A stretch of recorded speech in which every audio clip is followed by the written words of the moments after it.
একটা ছোট শহরে একটা ছোট ছেলে থাকতো। ছেলেটার খুবই পছন্দের ছিল চকলেট।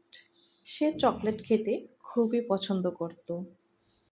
তার কাছে তেমন টাকা ছিল না যে সে চকলেট কিনে খেতে পারবে। তো সে সবসময় একটা দোকানের সামনে দাঁড়িয়ে চকলেটের দিকে তাকিয়ে থাকতো। তো একদিন দোকানদার তাকে দেখলো এবং দেখে জিজ্ঞাসা করলো, তুমি সব সময় দোকানের সামনে দাঁড়িয়ে থাকো কিন্তু কখনো চকলেট কিনো না কেন? তখন ছেলেটি বলল, আমার কাছে তো কোনো টাকা নেই, আমি যে চকলেট খাবো।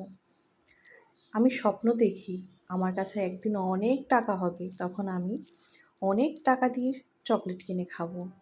তখন দোকানদার পরবর্তীতে যখন দেখলো যে সে দাঁড়িয়ে আছে, আবার এসেছে, তিনি তাকে চকলেট দিলেন। সে এমন খুশি হলো, এমন আনন্দময় মুহূর্ত ছিল তার জন্য, যেন চকলেটটি মানে এমন একটা জিনিস যেটা তার জন্য অনেক মূল্যবান।